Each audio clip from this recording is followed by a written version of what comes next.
fights, and what really stood out was your hands in this fight. Was that something you particularly worked on ahead of this fight? Not really ahead of this fight. You know, I've been training with Owen Roddy for over 5 years, and my boxing coach Ray, I work, you know, day in, day out. Ray Ginley from Belfast, he was a phenomenal boxer, and I just, like, I've never shown it in a fight, and everybody was like, let your hands go, let your hands go. I just thought, fuck it, I'll do it tonight. Sorry for swearing.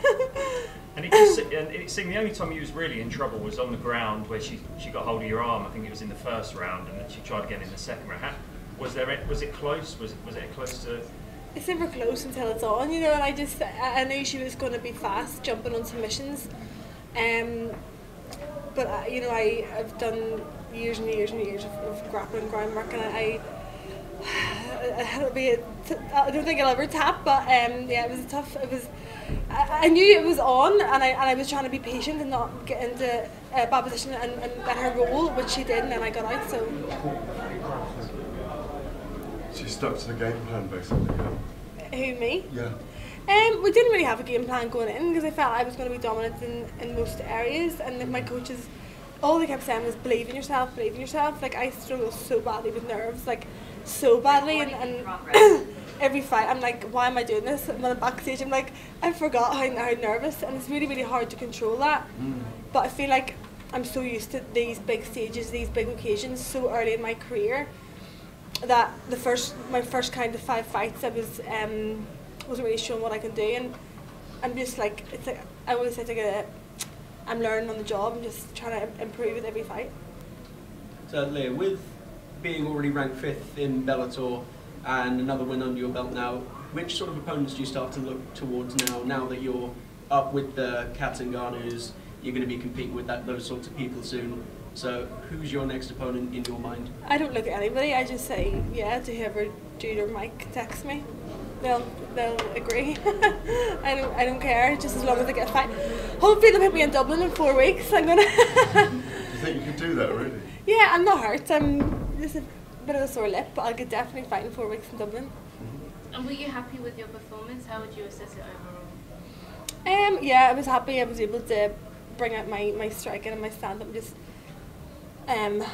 bring it out in the cage on the night, because I've always known I can do it. And it's nice to just believe in myself a bit more. And how did it feel, the crowd? See, the crowd went absolutely insane for the co-main event and the main event. How did the crowd feel tonight? Yeah, like I always say, Dublin is like the place to be, but London was the place to be tonight. The energy and the crowd and just the atmosphere, and just the whole week, the Bellator team and staff, it's been such an amazing experience, and I never take it for granted, the position they put me in. If I speak to the fight for a second, your stand-up looked like a different level to hers. The 1-2 you could have missed with it. Was there at any point in the third round that you thought you could put your foot on the gas and take her away? Yeah, but I had seen some of her old fights, and people got kind of overcommitted and got into that clinch. That's where she wanted to go. So just trying to be patient, to be a bit more mature rather than reckless in my fight. And I know, like, going forward up a level and up the ranks, I can't just be reckless and swing. And you know, these girls are so experienced. I just wanted to try and keep my composure. Cool. And then the over-platter, you were in no discomfort at any stage, you were always comfortable. I saw you hook the leg over to stop her kind of wrenching it. Yeah. No, I felt calm. I felt just patient in those positions. I knew she was going to jump on submissions fast, and I've drilled and drilled just keeping calm. And people make mistakes in those positions to try and get out quickly, whereas I was trying to just maintain my posture in that. Your striking coach was sounding insistent even when you were still in the cage. Remember, it's this. Can you talk us through what he was talking to you about at the time? Do you remember? So actually, I was only allowed 2 cornermen, and my boxing coach Ray Ginley was in the crowd. I could hear him in the crowd, let the right hand go, let the right hand go. And yeah, we work a lot. Same with Owen Roddy. We work a lot on straight shots, keeping it simple, just timing, making them miss, and on landing. So yeah, I feel like I was able to do that tonight, and I got my rhythm and timing a bit better. And we saw you after the fight run over to embrace someone in the crowd. Was that your boxing coach, or was that yeah, it was my sister, Jay, and my best friend Jay and Emma, and my boxing coach Ray. Yeah, they were in the crowd. Before the fight, Borga said if she did have an advantage anywhere, it would be in the stand-up. So were you surprised in that aspect that you seem to have such an advantage there?